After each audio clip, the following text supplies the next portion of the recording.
Assalamualaikum warahmatullahi wabarakatuh. Kembali lagi di channel Teman Misterius. Apa kabar kalian semua? Semoga sehat selalu dan semoga diberi kelancaran dalam segala urusannya.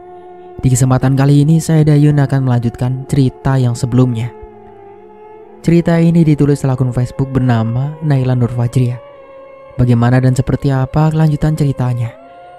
Tak usah berlama-lama, langsung saja kita masuk ke ceritanya.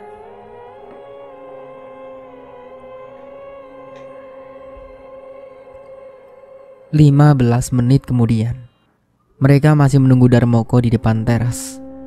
Ustadz muda sudah dari tadi membopong tubuh ibunya, yang kini keadaannya hampir sekarat. Tak berselang lama datanglah dua motor gede atau moge, yang diduga adalah kendaraan seorang perwira kepolisian. Baru kali pertama desanya itu didatangi anggota Kapolres. Dengan gagahnya, dua lelaki berbintang 3 itu turun dari motornya, lengkap dengan senapan yang terselip pada pinggang, juga masker pelindung khusus untuk menghindari terjangkitnya virus. Permisi, maaf, Bapak, Ibu, jikalau kami mengganggu waktunya sebentar. Apa benar di sini adalah desa Mojo Asem? Tanya pria berseragam itu kepada Minul dan juga Ustadz muda. Betul Pak, tapi maaf, ada apa ya Pak sebenarnya? Seru Minul. Ia terlihat mempertanyakan akan kehadiran mereka di kampung ini. Apakah Ibu mengenal wanita yang ada di dalam kartu pelajar ini? Pria bertubuh kekar itu menyerahkan sebuah kartu identitas kepada Minul. Namun setelah melihat foto wanita tersebut, kepala Minul menggeleng. Ia merasa tak kenal dengan wajah yang ada di dalam kartu pelajar itu. Lalu Minul menunjukkan kartu tersebut kepada Ustadz muda. Mas Zaki kenal tidak? Tanya Minul. Ustadz muda memicingkan kedua matanya. Keningnya terlihat mengerut. Iya, saya kenal Pak, sahutnya. Minul langsung menatap heran kepada Ustadz muda. Wanita yang ada di foto tersebut bukanlah berasal dari desa ini. Sudah bertahun-tahun Minul tinggal di sini, namun ia tak pernah menjumpai seorang yang tengah mereka cari saat ini. Apa benar dia warga kampung sini, Mas? Tanya petugas kepolisian itu kembali. Tidak tahu Pak, saya juga baru bertemu dengannya kemarin malam, seru Ustadz muda. Dua anggota berpangkat itu sontak langsung saling tatap. Bertemu? Ujar salah satu dari mereka yang nampak heran dengan pernyataan Ustadz muda. Begitupun juga Minul. Memangnya dia siapa Mas? Minul lantas mempertanyakan hal yang sedari tadi telah membuatnya penasaran. Ini foto Neni Mbak, adik dari Mbak Neneng. Saya baru bertemu dengannya kemarin malam, dan pada saat itu dia hampir saja terjatuh di sumur tua yang tergeletak di ujung alas sana. Oh, jadi wanita ini ya yang semalam diceritakan oleh Mas Darmoko? Terlihat Minul yang menggaruk-garukkan kepalanya, sembari netranya tetap memandangi kartu identitas yang ada di tangannya saat ini. Mendengar obrolan mereka, dua petugas itu nampak melongo keheranan. Mereka masih tak paham apa yang tengah Ustadz muda dan Minul berbincangkan. Apakah kalian yakin pernah bertemu dengan wanita yang ada di dalam kartu ini? Petugas itu terlihat meyakinkan mereka kembali. Iya Pak, yakin. Dan malam tadi dia juga sempat menumpang beristirahat di rumah saya. Tapi sekarang saya masih belum tahu Pak, dia ada di mana saat ini. Papa Ustadz muda yang menjelaskan semuanya kepada mereka. Begini Pak, Bu, sebenarnya kami juga maaf, tapi wanita yang di foto ini sudah meninggal dunia. Dan di depan sana ada satu ambulan yang di dalamnya terdapat mayat wanita yang ada di foto ini. Keadaannya sungguh memilukan. Menurut pengakuan teman kuliahnya, wanita tersebut berniat ingin mengunjungi kakaknya yang tinggal di kampung ini. Namun sayangnya, motornya mogok tepat di perlintasan kereta api yang ada di jalan raya depan sana. Mungkin jaraknya dari sini sekitar 2 kilometeran. Diduga saat ini dia tinggal di kota B dan menempuh pendidikan di sana. Awalnya katanya dia hendak memberikan kejutan kepada keluarganya dengan diam-diam datang ke sini. Tapi sayangnya takdir berkata lain. Saat kendaraannya mogok di perlintasan, dirinya tak sadar bahwa ada satu kereta api yang akan segera melintas. Dan setelah dicek, ternyata pada saat itu dia sedang mendengarkan musik melalui handset pribadinya. Makanya dia tidak mendengar adanya suara peringatan saat kereta tersebut melintas. Akhirnya dengan cepat, kereta pun menyambarnya hingga tubuhnya hancur menjadi beberapa bagian. Jelas petugas itu kepada mereka berdua. Terpaksa kami mengantarkan jenazahnya ke sini karena hanya alamat desa ini yang kami temukan di dalam kartu identitasnya. Kami pun juga sudah menghubungi pihak keluarganya, namun semua nomornya tidak aktif. Berhubung jalan di pedesaan ini tak bisa dilalui kendaraan beroda 4, terpaksalah kami parkir ambulan itu di depan jalan raya sana. Imbu salah satu dari petugas itu. Ustadz muda yang kala itu masih dengan posisi membopong tubuh Bunyai. Sontak saja kini dirinya langsung jatuh terduduk lemas setelah mendengarkan pernyataan dari kedua petugas berseragam itu. Begitupun Minul. Memang istri dari Darmoko itu belumlah sempat bertemu dengan wanita yang bernama Neni itu secara langsung. Karena pas dirinya datang ke sini untuk menjenguk Bunyai, diduga Neni sudah tidak ada di tempat. Hal janggal juga sempat ia temui setelah melihat ikan goreng yang ada di dapur tadi. Entah mengapa ikan yang sudah digoreng itu tiba-tiba di dalamnya bisa terdapat ribuan belatung yang masih hidup dan mencuat kemana-mana. Jadi Neni sudah meninggal, Pak, ucap Ustadz muda yang langsung shock setelah mengetahui yang sebenarnya. Tak lama akhirnya Darmoko pun datang dengan membawa motor jadul kesayangannya. Lelaki itu terkejut ketika melihat rumah Ustadz muda yang didatangi para petugas kepolisian. Loh, kok ada bapak polisi di sini? Darmoko yang langsung menjabat tangan mereka. Istrinya Minul buru-buru menghampiri suaminya, kemudian membisikkan sesuatu di telinganya. Mas, ternyata gadis yang bernama Neni sudah meninggal. Dia tewas tertabrak kereta. Astagfirullahaladzim. Darmoko langsung mengucap istighfar berulang kali. Ternyata dugaannya pada malam itu adalah benar. Ia sempat curiga dengan kedatangannya yang tiba-tiba di kampung ini, apalagi pada dini hari, bersamaan dengan kembalinya Ustadz muda ke rumah. Dan misteri alas, gubuk, sekaligus sumur tua, akhirnya sekarang terungkap. Tempat yang sempat diceritakan oleh Ustadz muda saat pertemuan pertama kalinya dengan Neni ternyata hanyalah sebuah ilusi, khayalan. Sosok menyerupai hantu nenek itu sengaja membuat iman Ustadz muda melemah dan membuatnya percaya bahwa yang ditolongnya pada malam itu memanglah manusia. Mungkin Neni sengaja memberikan pertanda lewat Ustadz muda akan kehadirannya agar mereka bisa menguburkan jasadnya dengan layak. Lantas, bagaimana dengan jenazahnya? Tanya Darmoko kepada pria berseragam itu. Ada di ambulan, Pak.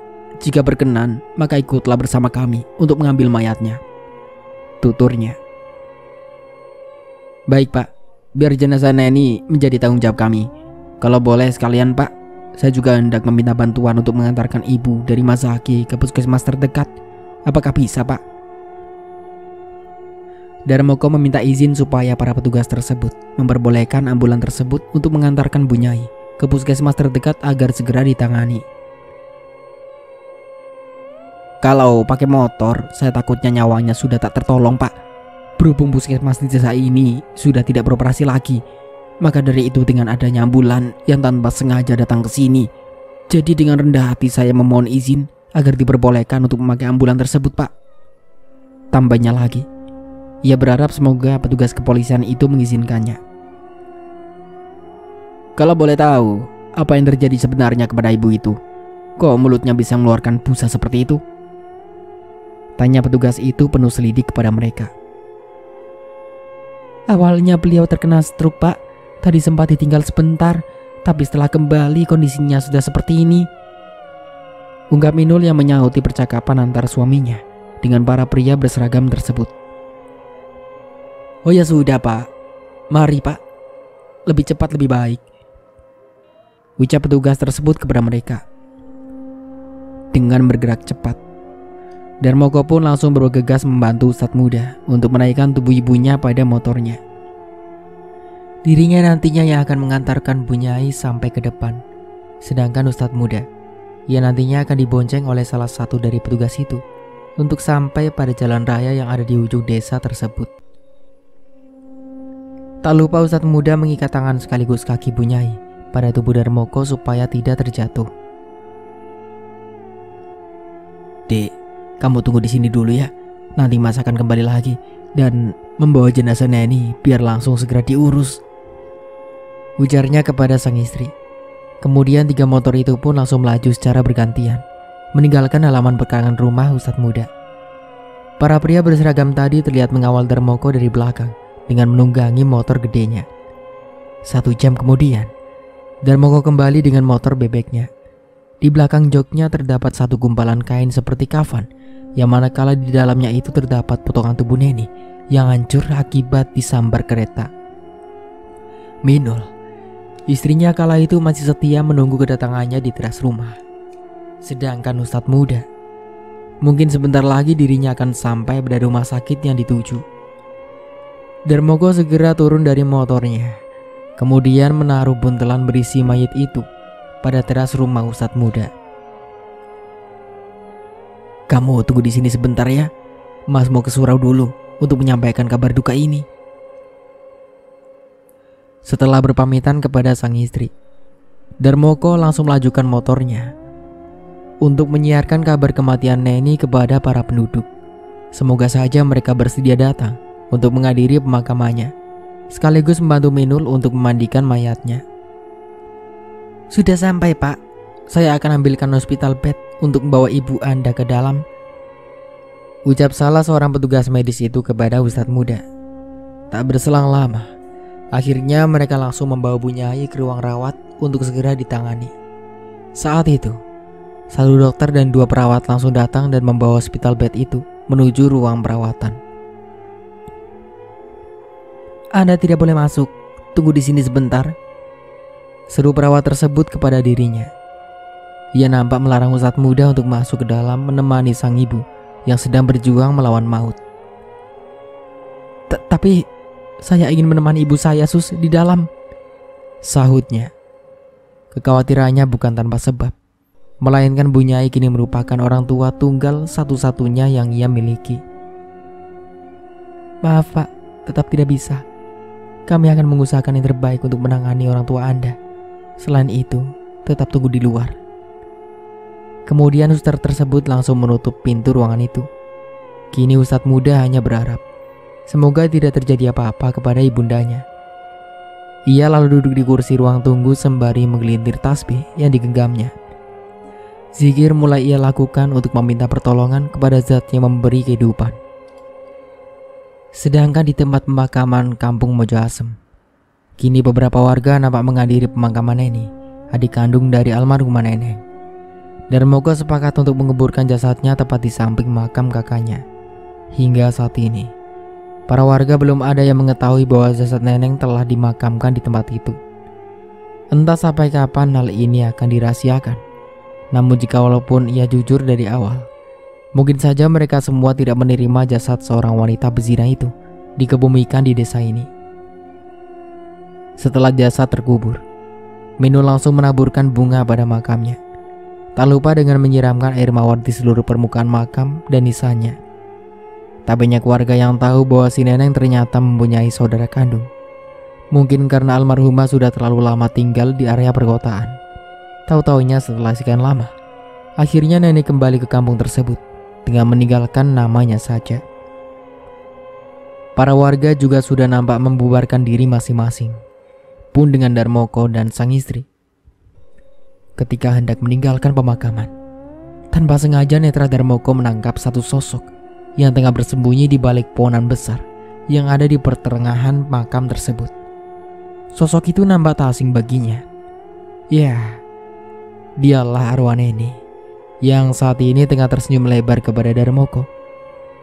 Sesaat kemudian, sosok itu nampak melambaikan tangan. Setelah itu hilang seketika, entah kemana. Semoga tenang kamu di sana ya. Kami sudah menguburkan jasadmu dengan layak, tepat di dekat makam mbak tersayangmu. Tragis sekali nasibmu. Belum juga kamu mengetahui yang sebenarnya tentang mbahmu. Kini yang kuasa telah menjemputmu pulang ke Rahmatullah.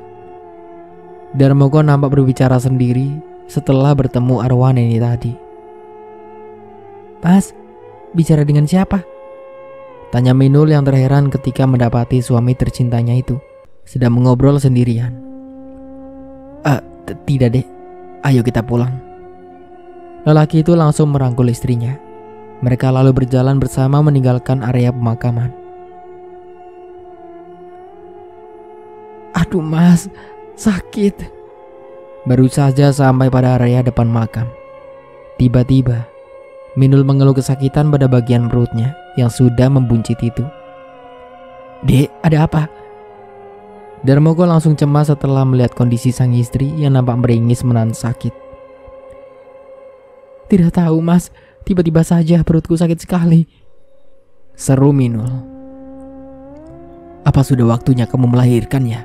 Tapi kan kandunganmu baru saja memasuki awal bulan ke-8. Darmoko menaruh curiga. Takut jikalau sakit yang dirasakan sang istri ialah pertanda bahwa dirinya akan segera melahirkan pada saat itu juga. Aduh mas, sakit sekali. Rasanya mulas bercampur nyeri, tutur Minul.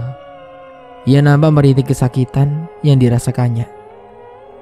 Sabar ya dek, kita akan ke rumah Mak Tona untuk mengetahui apa yang sebenarnya terjadi pada perutmu. Ayo. Darmoko langsung bergerak cepat untuk membopong tubuh sang istri dan membawanya ke dukun beranak untuk memeriksa keadaan perutnya. Kebetulan ibu dari Tarmin merupakan seorang tukang urut sekaligus satu-satunya dukun beranak yang ada di kampung tersebut. Ia berharap semoga tidak terjadi apa-apa dengan sang istri beserta jabang bayi yang dikandungnya saat ini. Sekitar 20 menitan dengan kondisi tetap menggendong Minul, Darmoko pun akhirnya sampai ke rumah yang ia tuju. Nampak di depan halaman ada Tarmin yang kebetulan akan membawa kambing-kambing yang akan digembalanya menuju padang rumput.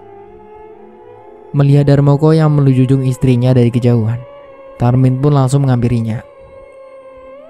Loh mas, ada apa dengan Mbak Minul? Tanya pemuda itu kepada Darmoko. Cepat panggilkan mbokmu men, sepertinya istriku hendak melahirkan. Darmoko langsung menyuruh Tarmin untuk memanggilkan Mak Tona. Ya Allah, mas, tunggu sebentar, akan saya panggilkan Simbo. Tarmin langsung lari tunggang langgang mencari keberadaan ibunya yang kini ada di belakang rumahnya tengah memetik daun pepaya muda. Tak berselang lama, akhirnya Mak Tona pun datang dengan tergopoh-gopoh. Ya Gusti, kenapa bojomu? Tanya Mak Tona dengan Darmoko. Tidak tahu mak, sepertinya istriku akan melahirkan. Pas pulang dari pemakaman tadi, dia sempat mengeluh mules dan nyeri pada bagian perutnya, papar Darmoko. Walah, orang istri sudah hamil tua kok malah masih disuruh datang ke makam toh. Bagaimana jika terjadi apa-apa dengan kandungannya? Ya sudah, ayo langsung saja dibawa masuk ke dalam. Setelah itu, Mak Tona langsung menyuruh Darmoko untuk bawa istrinya masuk ke dalam rumahnya. Lelaki itu langsung menggelatakan tubuh sang istri di tikar nyaman yang sudah disediakan. Mak Tona pun langsung bergerak cepat untuk memeriksa keadaan perutnya. Astagfirullah, kepalanya kok sudah matang ini? Bukankah kehamilannya baru saja masuki bulan ke-8? Tanya Mak Tona yang nampak heran setelah memeriksa perut Minul. Lah itu mak, saya kurang paham, balas Darmoko. Ia nampak menggaruk-garukan kepalanya. Maklum saja, dirinya adalah seorang laki-laki. Tidak tahu pasti bagaimana detailnya tentang kepala janin yang sudah matang ataupun sejenisnya. Yang ia lihat, istri itu kini tengah berusaha menahan sakit yang teramat sangat di bagian perutnya. Istrimu akan melahirkan cepat bulan ini. Harusnya masih menunggu 1 bulan lagi. Tapi kepala bayinya sudah matang dan posisinya sudah menurun ke bawah. Mungkin hanya dengan 1 kali tarikan napas, istrimu itu akan segera melahirkan bayinya.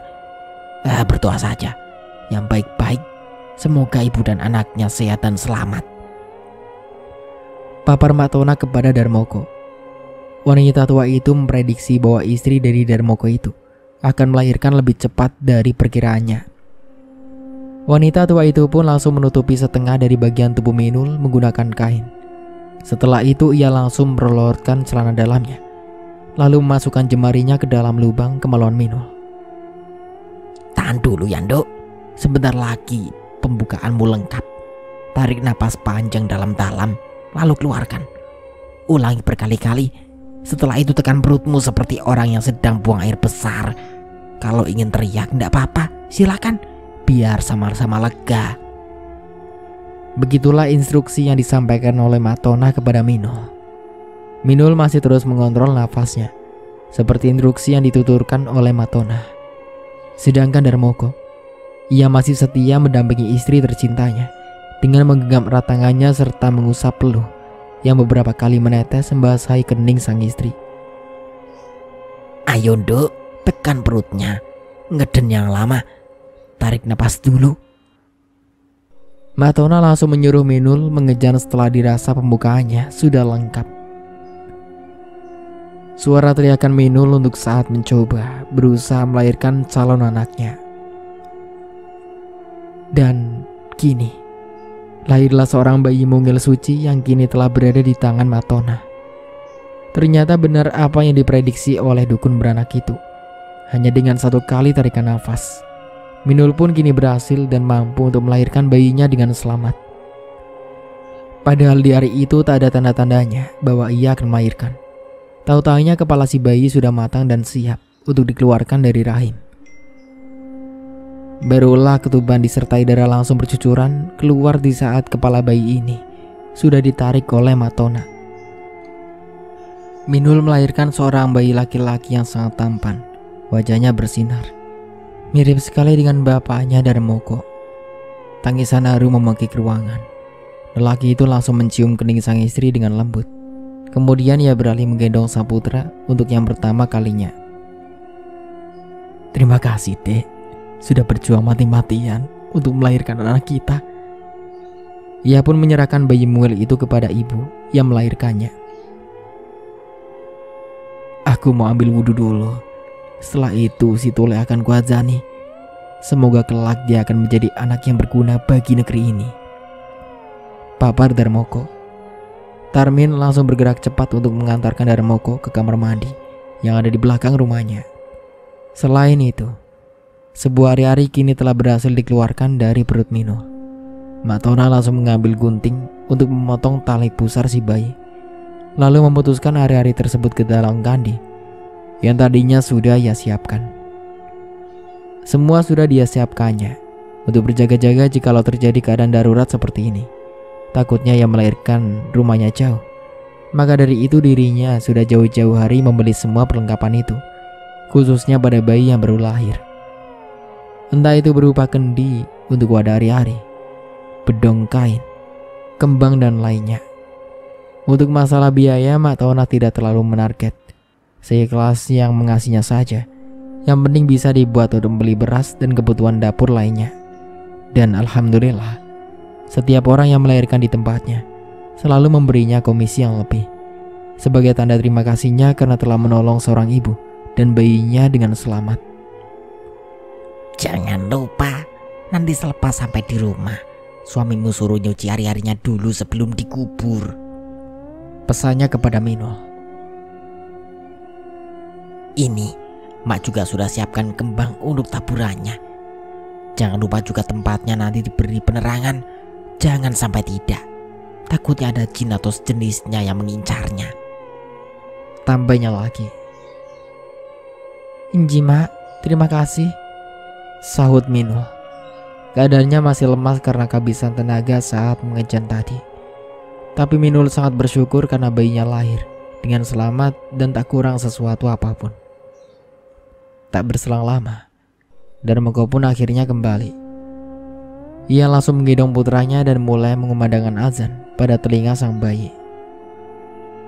Saat sore menjelang, barulah Minul diperbolehkan untuk pulang dari rumah Matona. Sengaja, karena menunggu tenaga istri dari Darmoko itu pulih. Cepatlah pulang, sebentar lagi surup. Pamali untuk bayi yang baru lahir keluar pada waktu maghrib. Seru Matona yang nampak memberi wejangan kepada Minul dan suaminya. Enggih mak, sekali lagi matur nuwun. Ini diterima ya mak. Semoga bisa bermanfaat untuk Mak Tona dan keluarga. Kemudian Darmoko memberikan beberapa lembar uang untuk kepada Matona. Ya, mak juga makasih. Ya wes, hati-hati pulangnya. Jaga baik-baik anakmu. Ingat, nanti setelah sampai rumah langsung cuci hari-harinya dan kubur di depan atau samping rumahmu. Jangan lupa diberi penerangan juga. Matona mengingatkan lagi pasangan suami istri itu agar tidak lupa dengan apa yang disuruhnya tadi. Inji mak, ya udah kami pamit pulang dulu. Assalamualaikum. Waalaikumsalam. Setelah berpamitan, Darmoko langsung memapah pelan sang istri yang keadaannya belum sepenuhnya pulih. Sementara tangan satunya tetap merengkuh sebuah kendi yang berisi hari-hari bayinya. Darmoko terpaksa harus kembali melewati pemakaman lagi, karena rumah Mak Tona berada tak jauh dari sekitaran makam itu. Untuk menempuh perjalanan ke rumah, maka dirinya harus memutar kembali langkahnya. Suara langkah sandal mereka setelah memasuki pelataran makam. Amit mbah, numpang-numpang, ucap Darmoko, yang artinya meminta izin kepada para penghuni batu nisan untuk melewati jalan tersebut. Tak berselang lama, azan maghrib pun berkumandang.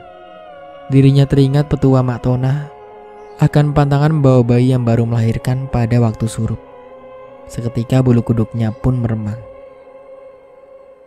Dek, bayi kita tidak apa-apa kan? Tanya Darmoko. Ia terlihat khawatir dengan putranya yang baru lahir itu.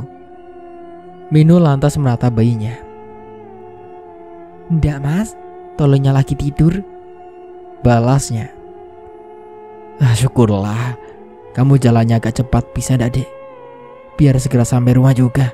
Aku takut anak kita kena sawan nanti. Apalagi kita baru saja melewati area pemakaman. Kamu ingat ndak pesan Mak Tona soal pantangan untuk membawa bayi pada waktu maghrib? Papar Darmoko. Iya aku ingat mas. Sudah, tidak akan terjadi apa-apa kok. Tadi kan aku sudah minta pulang sama Mak Tona, tapi tidak diizinkan. Ya wes pulangnya sore. Alhasil di jalan ya sudah maghrib toh. Seru Minul yang menanggapi ucapan suaminya. Sesampainya di rumah, Darmoko langsung mencuci hari-hari tersebut. Sedangkan Minul, kini dirinya tengah beristirahat di kamar bersama dengan bayinya. Darmoko lalu mengambil lampu yang berada di belakang rumahnya untuk dipindahkan pada wadah yang telah ia siapkan sebagai penerangan untuk di kuburan hari-hari bayi nanti. Ia langsung berjalan dengan cepat menuju pelataran depan rumahnya sambil membawa sebuah cangkul untuk menggali lubang. Beberapa menit kemudian, barulah ia masukkan kendi berisi hari-hari itu ke dalam, kemudian menguburkannya kembali. Tak lupa ia meneburkan bunga-bunga yang diberikan Mak Tona pada gundukan tanah tersebut. Barulah kini, ia memasang sebuah bolam kecil yang kemudian ia sambungkan pada kabel yang menyalur masuk ke dalam rumah. Setelah semuanya selesai, Darmoko langsung melantunkan doa, layaknya mendoakan seorang yang meninggal dunia agar arwahnya tenang di alam sana. Barulah ia kembali masuk ke dalam rumahnya. Dirinya langsung melangkah menuju kamar mandi untuk membersihkan seluruh badannya. Untuk Minul, tadi saat di rumah Mak Tona, ia sudah dimandikan oleh dukun beranak itu. Dan sampai rumah, istri dari Darmoko itu bisa langsung segera beristirahat. Lengkap sudah kebahagiaan keluarga kecil itu. Kini mereka sangat bahagia karena telah dikaruniai seorang momongan. Satu amanah yang harus mereka jaga sampai menutup usia nanti. Setelah bebersih, Darmoko lantas pergi ke kamar untuk bergabung bersama istri dan bayinya. Dilihatnya sang istri sudah terlelap, hingga tanpa sadar tak menyadari bahwa bayinya terbangun. Dengan sigap sang ayah pun langsung menggendongnya. Ia mengangkat pelan tubuh mungilnya, kemudian menggendongnya serta mengayun-ayunkan supaya putranya kembali tidur. Entah mengapa malam itu bayinya kelihatan rewel sekali. Kenapa sayang? Lapar ya? Mau minum susu? Iya. Darmoko terlihat mengajak bicara buah hatinya. Dek, bangun sebentar. Ini si Tole lapar, mau nyusu kayaknya. Lelaki itu langsung bangunkan sang istri, menyuruhnya agar memberikan ASI-nya kepada bayinya. Minul yang mendengar suara suaminya buru-buru langsung bangun dan mengucek-ngucek matanya. Aku ketiduran ya. Sini, biar dia aku beri ASI dulu mas. Darmoko pun langsung menyerahkan sang putra kepada ibunya. Lapar ya sayang. Maaf ya ibu ketiduran tadi, ujarnya sembari mencium kening bayinya. Malam semakin larut. Darmoko masih cemas dengan keadaan Bunyai. Dek, bagaimana ya kondisi Bunyai sekarang? Celetuknya. Kini lelaki itu duduk di ranjang, berdampingan dengan istrinya yang saat ini tengah menyusui anaknya. Doakan saja mas. Ya meskipun sifatnya begitu, aku juga tidak tega melihat keadaannya. Besok selepas pulang berdagang, mas berniat ingin menjenguk Bunyai di rumah sakit dek, ucap Darmoko. Emangnya mas soal alamatnya? Tanya Minul. Ya tidak, tapi mungkin saja ambulan itu membawa Bunyai di rumah sakit yang masih dekat dengan puskesmas yang di ujung jalan raya sana kan? Kasihan Mas Saki dek, aku tak tega melihatnya sendirian menjaga ibunya. Apalagi akhir-akhir ini ia selalu bermimpi didatangi almarhum bapaknya. Sepertinya almarhum memberi pertanda agar aku selalu mendampingi putranya, ungkap Darmoko. Ia bercerita kepada Minul bahwa almarhum Ustadz Abdul Salam selalu datang dalam mimpinya. Aku sih tidak masalah kalau mas kesana untuk menemani Mas Zaki. Tapi aku dan anakmu kan juga butuh kamu mas, seru Minul. Ia tidak pernah melarang suaminya untuk berbuat kebaikan. Namun jika mengingat dirinya saat ini yang baru saja melahirkan seorang bayi, maka ia dan anaknya pun kini juga masih membutuhkannya. Apalagi dirinya seorang wanita, tenaganya setelah melahirkan juga masih melemah. Dengan adanya Darmoko di sampingnya, maka semua bebannya mungkin akan berkurang. Iya dek, aku juga tahu itu. Ya sudah, kita bahas soal ini besok aja. Sekarang udah malam, kamu juga butuh istirahat. Begitupun mas yang pagi-pagi sekali harus pergi ke pasar untuk berdagang, ujar Darmoko. Iya mas, ya udah ayo kita tidur, sahut Minul. Ia lalu menidurkan bayinya di samping tubuhnya, kemudian mengambil satu guling dan meletakkannya di sebelahnya, berjaga-jaga supaya anaknya tidak terjatuh. Kamu tidur dulu aja dek, mas mau ke depan dulu, matikan lampu sekaligus mengunci pintu, papar Darmoko. Ia lalu melangkah keluar, meninggalkan Minul beserta bayinya. Saat lampu akan dimatikan, entah mengapa telinga Darmoko seperti mendengar seorang yang tengah makan sesuatu, namun suaranya berasal dari luar rumahnya. Kok seperti ada suara orang makan ya? Tapi suaranya kedengaran dari luar. Siapa sih? Mana ada seorang yang berani keluar malam-malam begini? Terbesit rasa penasaran yang meracau di benaknya saat ini. Lelaki itu lantas memberanikan diri untuk membuka pintu rumahnya, memastikan siapakah yang berada di luaran malam-malam begini. Setelah daun pintu dibuka, suara tadi semakin terdengar dengan jelas di gedang telinganya. Siapa di sana? Teriak Darmoko ketika netranya mendapati seorang yang tengah berjongkok tepat di samping gundukan tanah yang di dalamnya berisi hari-hari bayinya yang baru saja ia kubur sore tadi. Darmoko semakin memperlambat langkahnya agar sosok tadi tidak lari setelah melihatnya. Namun ketika seorang itu bangkit dan memperlihatkan wajahnya langsung, Darmoko pun langsung jatuh terjengkal. Astagfirullahaladzim. Ia melihat darah segar belepotan di area mulutnya. Terlihat juga dalam mulutnya itu masih terdapat sisa seperti songgok daging yang hendak ditelannya. Ketika netranya beralih pada gundukan itu, ia pun semakin terkejut. Ternyata yang dimakannya tak lain, tak bukan, merupakan ari-ari bayinya. Sosok itu adalah arwah neneng yang gentayangan menjadi pocong untuk menuntut balas. Kini Darmoko menemui sosok itu dengan santainya, tengah memakan ari-ari sang bayi. Netra sosok itu pun menjadi memerah, tatapannya pun penuh amarah.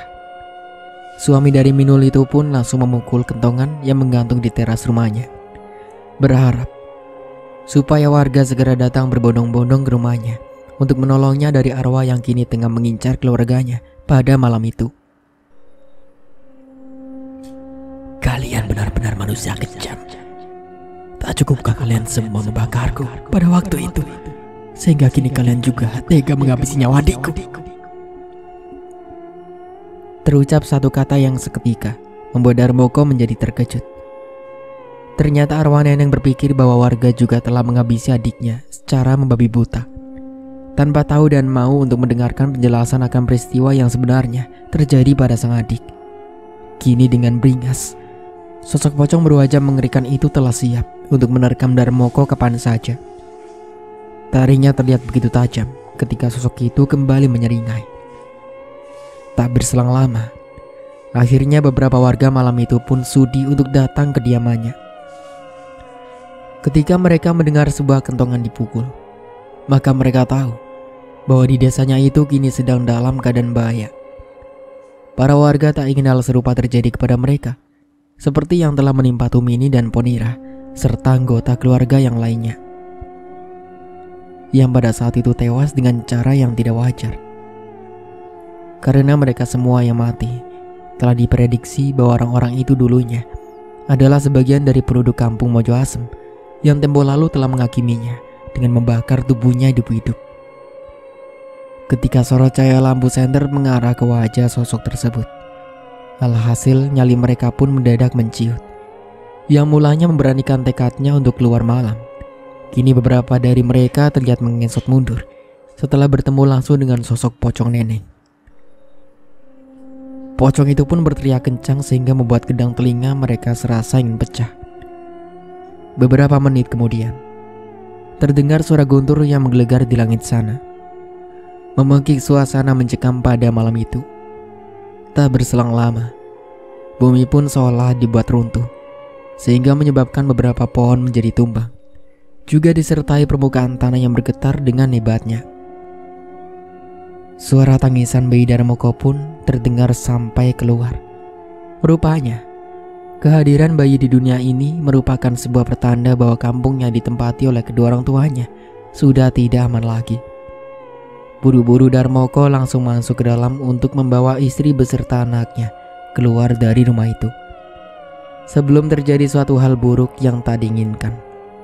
Akibat kemurkaan neneng, mereka yang kini hadir di pekarangan rumah Darmoko, sebagian telah menemui celaka.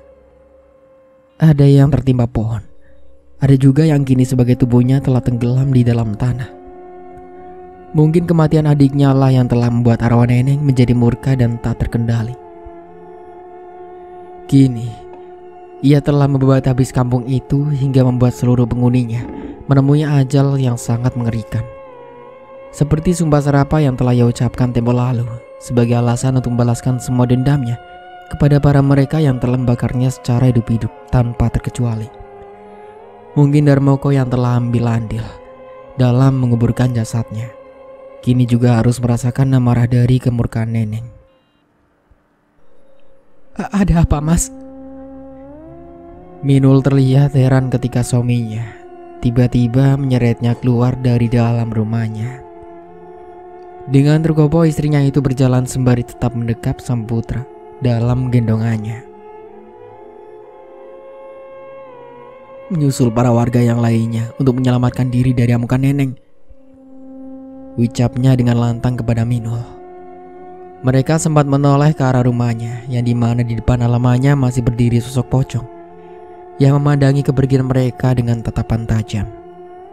Demi keamanan keluarganya, mereka lebih memilih untuk meninggalkan desa yang sudah bertahun-tahun mereka tempati dan memilih berpindah ke pemukiman yang lain.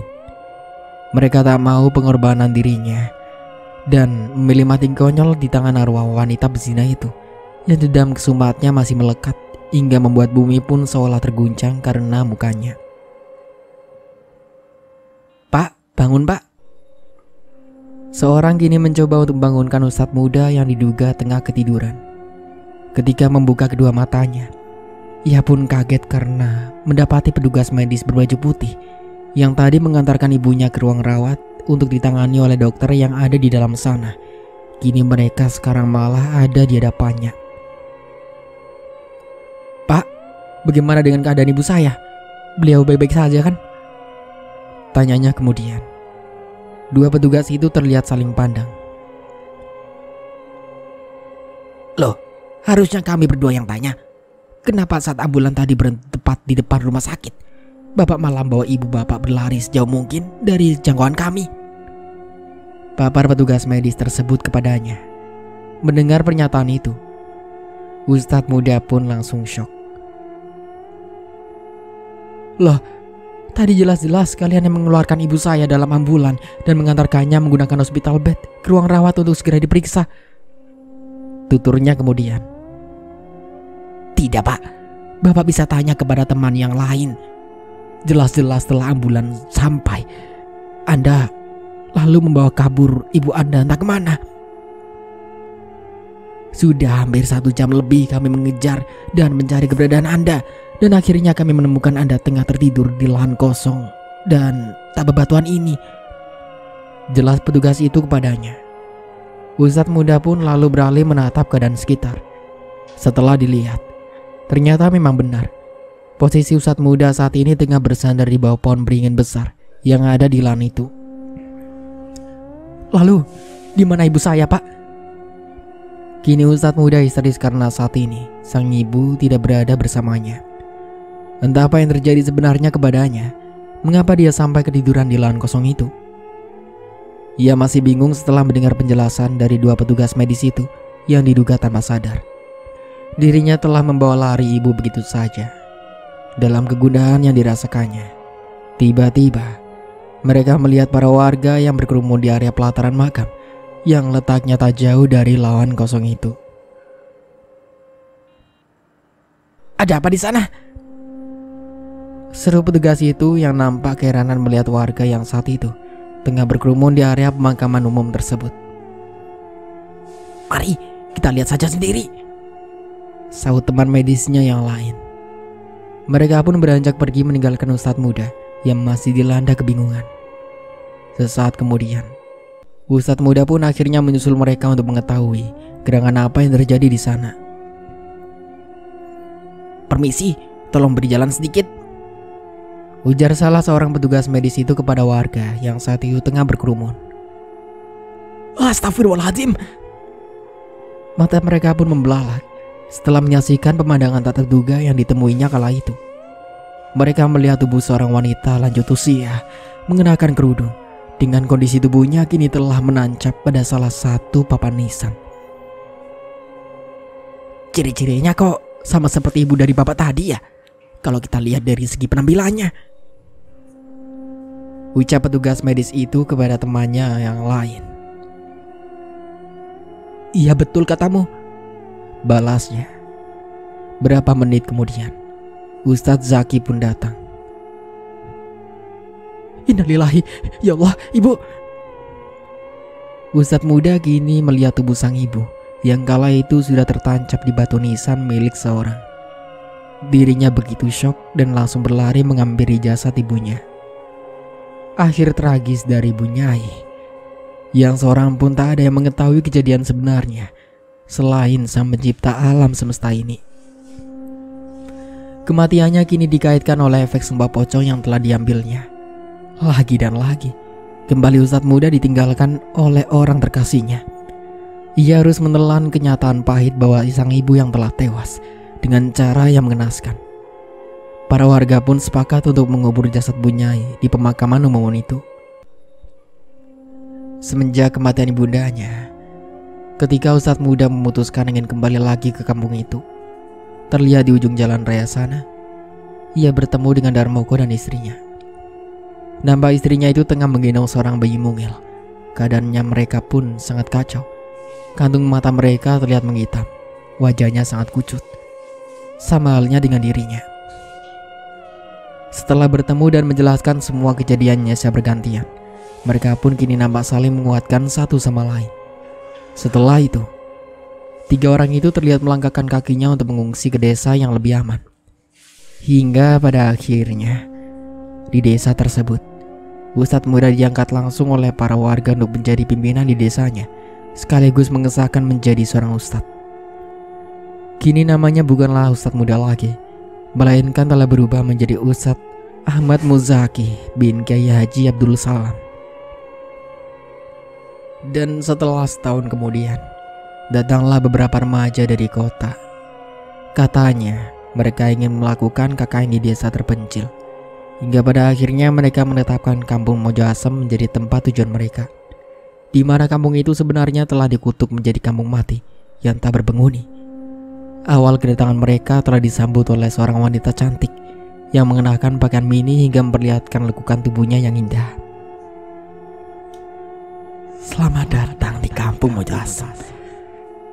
Apakah ada yang bisa saya bantu? Ujar wanita itu sembari menyeringai.